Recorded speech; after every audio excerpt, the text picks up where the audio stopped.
Last class में मैंने आपको बता दिया था क्या कि जो भी पार्टनर डेथ करता है उससे रिलेटेड क्या क्या होगा, उसे क्या मिलेगा नहीं मिलेगा, है ना, क्या वो मरेगा तो गुडविल वगैरह सब कैसे मिलेगा नहीं मिलेगा, वो सब तो कैलकुलेशन करोगे ही करोगे। लेकिन अब मैं बता रहा हूँ क्या क्या चीज़ में अधिकारी है, उसका जो एग्जीक्यूटिव है उत्तराधिकारी वो क्या क्या चीज़ लेने के लिए वो अपना अधिकार दिखा सकता है। इसके लिए मैं उसका डिसीट पार्टनर्स का एक कैपिटल अकाउंट बना के मैं आपको दिखा रहा हूँ कि कैसे कौन कौन सा मद आएगा और कैसे कैसे आप दोगे जिससे कोई प्रॉब्लम क्रिएट आपको नहीं होगा। चलिए बारीकी से मैं एक बार चलते हैं। सबसे पहले जो पार्टनर डेथ किया है तो डेथ जो किया है उसका बैलेंसबिलिटी ऑलरेडी पहले से तो होगा ही, जितना पूंजी उसने स्टार्ट किया हो तो होना ही होना है, तो बैलेंसबिलिटी जितना उसका पूंजी हो जाएगा। ठीक है, रिवैल्यूएशन अकाउंट बनेगा जब वो डेथ किया तो उसमें सारी संपत्ति और दायित्वों का मूल्यांकन किया जाएगा, उस समय बनाया जाएगा रिवैल्यूएशन अकाउंट। तो रिवैल्यूएशन होगा तो प्रॉफिट होगा तो उसकी पूंजी बढ़ेगी, तो प्रॉफिट होगा तो इधर, अगर लॉस हो गया तो इधर, दोनों में कोई एक ही आएगा, या तो प्रॉफिट आएगा नहीं तो लॉस आएगा। प्रॉफिट होने पूंजी बढ़ जाती है, लॉस होने में पूंजी घट जाती है, तो ये इधर दिखा दिए। इसके बाद इंटरेस्ट ऑन कैपिटल, अगर एग्रीमेंट में लिखा था कि पूंजी पर ब्याज मिलना चाहिए तो देंगे, जितना दिन पे वो, अगर 2 महीने पे डेथ किया है, 10 दिन पे डेथ किया, मतलब जितना ड्यूरेशन के बाद वो डेथ कर गया है उतना दिन का इंटरेस्ट ऑन कैपिटल देंगे, जितना परसेंट कहेगा क्वेश्चन में उस हिसाब से इंटरेस्ट ऑन कैपिटल मैंने दे दिया। इसके बाद अब डेथ पार्टनर जो डेथ कर, मतलब जो पार्टनर डेथ कर गया है कहाँ जाएगा, उसे वेतन मिलना चाहिए था, सैलरी मिलना चाहिए था, अगर कहेगा एग्रीमेंट में होगा तो देंगे, नहीं होगा तो नहीं देंगे, तो ये दे दिए। रिजर्व फंड होगा या रिजर्व होगा तो देंगे, नहीं होगा तो नहीं देंगे। इसके बाद एक्यूमुलेटेड प्रॉफिट, पहले से कोई लाभ होगा तो उसे भी बांट देंगे, लाभ होगा तो उसे भी बांट देंगे। इसी प्रकार पीएल सस्पेंस भी है, जो लाभ जितना दिन वो फर्म में रहा, 2 महीना 3 महीना 4 महीना, जितना दिन वो डेथ किया उतना दिन का लाभ निकाल के और उस लाभ में उसका शेयर दे देंगे, तो इधर, या लॉस होगा तो इधर, लाभ होगा तो इधर, लॉस होगा तो इधर दे देंगे, दोनों में कोई एक ही चीज देगा। अब आते हैं गेनिंग पार्टनर्स कैपिटल अकाउंट। मैंने क्यों दिया, क्योंकि यहाँ लिख भी दिया मैंने गुडविल, जो पार्टनर डेथ कर दिया, आप रिटायरमेंट में भी देखे थे, रिटायरमेंट में भी जो पार्टनर रिटायर कर रहा था तो उसके हिस्से का गुडविल निकल रहा था और उसके हिस्से का गुडविल वही पार्टनर दे रहा था जो गेन कर रहा था, तो इसमें भी वही बात है, जो डेथ कर गया तो चला गया, लेकिन उसका भी तो गुडविल का भरपाई होगा ना, तो वही पार्टनर गुडविल देगा जो पार्टनर गेन करेगा, दे दिए। इसके बाद जेएलपी होगा तो उसका हिस्सा जेएलपी में जो होगा वो जेएलपी में उसका हिस्सा यहां दे देंगे हम।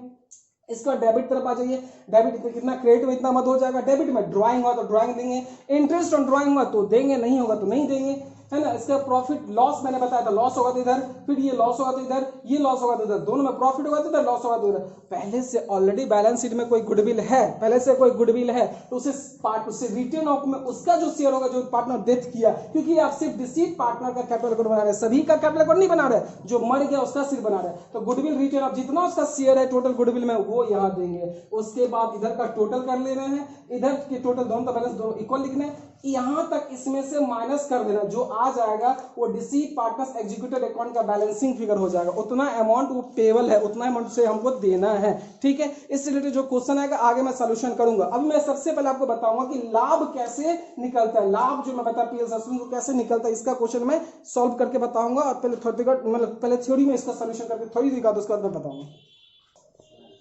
अब हम आपको बता रहे हैं जो पार्टनर डेथ किया है उसका प्रॉफिट में हिस्सा कैसे निकालेंगे। लाभ जो जितना दिन, वो जितने दिन में या जितना महीने में डेथ कर गया, एक्सपायर कर गया है, उस समय तक उसका लाभ में हिस्सा कैसे निकलेगा। ठीक है, वो ध्यान से देखिए कैसे कैलकुलेशन करते हैं इसको। तो सबसे पहले देखते हैं कि वो डेथ कब किया, समय देख लेते हैं, 1 महीना 2 महीना 3 महीने या 60 दिन 70 दिन 80 दिन, जो भी डेज में होगा तो डेज में, या मंथ में होगा तो मंथ में कन्वर्ट कर लेंगे। ठीक, उस समय तक का प्रॉफिट देखेंगे कितना हो रहा है या नहीं हो रहा है। तो इसका जो लाभ की गणना करते हैं, 2 मेथड लाभ की गणना में, 2 में से कोई भी एक आप चुन सकते हैं। ठीक, पहला है on the basis of time, time means समय के आधार पर, समय मतलब कहने का तात्पर्य यह है कि कितना दिन मीन्स कितने दिन के बाद या कितने महीने के बाद वो डेथ कर दिया,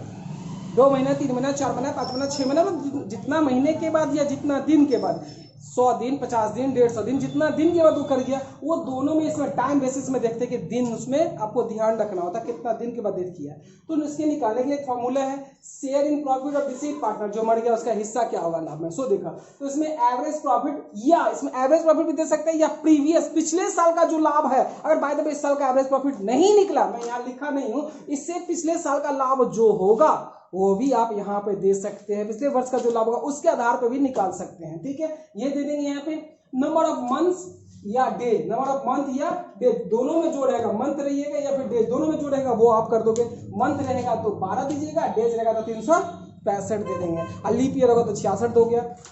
इसके बाद जो मर गया है उस पार्टनर का कितना हिस्सा है, उस पार्टनर का जो शेयर है वो यहाँ पे दे देंगे, दे दिए, उसका हिस्सा निकल गया, अब उसका हिस्सा कर दिया। अगर उसका शेयर नहीं दिए होते तो टोटल फर्म का प्रॉफिट निकलता, टोटल फर्म में फिर आपको निकालना पड़ता, डिसीट पार्टनर में निकाल पड़ता। तो मैंने यहाँ शेयर इसलिए दिया क्योंकि वहाँ लिख दिया डिसीट पार्टनर का हिस्सा क्या है, इसलिए मैंने उसका शेयर दे दिया, जो भी उसका हिस्सा होगा 1/3 होगा, 1/5 होगा, जो भी इसका हिस्सा होगा यहाँ पे आप दे दोगे। ठीक, ये निकल गया on the basis of time, on the basis of, तो टाइम में क्या ध्यान रखें आप, महीना और दिन, ये हो गया। दूसरा condition on the basis of sales और टर्नओवर, बात एक ही है, टर्नओवर कही है, सेल्स कही है। तो टर्नओवर और सेल्स में सेल्स है तो इसमें टाइम तो ध्यान रखना नहीं है ना, आपको ध्यान रखना है आपने बेचा कितना, बेचा कितना। अगर कोई पार्टनर जिस वक्त डेथ करता है, जिस वक्त वो डेथ किया उस समय तक कितना बेचे, माल कितना सेल्स हुआ था, ठीक है, तो इस समय तक कितना बेचे, फिर उसके प्रीवियस ईयर में जस्ट जाएंगे, देखेंगे कि पूरे वर्ष में मैंने कितना बेचा और कितना लाभ हुआ, पूरे वर्ष में मैंने कितना बेचा, कितना लाभ हुआ, और वो कितना परसेंटेज के हिसाब से लाभ हुआ। अगर मैं उदाहरण के तौर पर मैं समझा रहा हूं यहाँ पे, अगर मान लेते प्रीवियस ईयर में आप 10 लाख का माल सेल किए थे, 10 लाख का माल बेचे हैं, जिसमें आपको प्रॉफिट हुआ था 2 लाख, 10 लाख का बेचे तो प्रॉफिट हुआ है 2 लाख, तो इसका परसेंटेज आप निकाल लोगे। परसेंटेज कैसे निकालेंगे, 2 लाख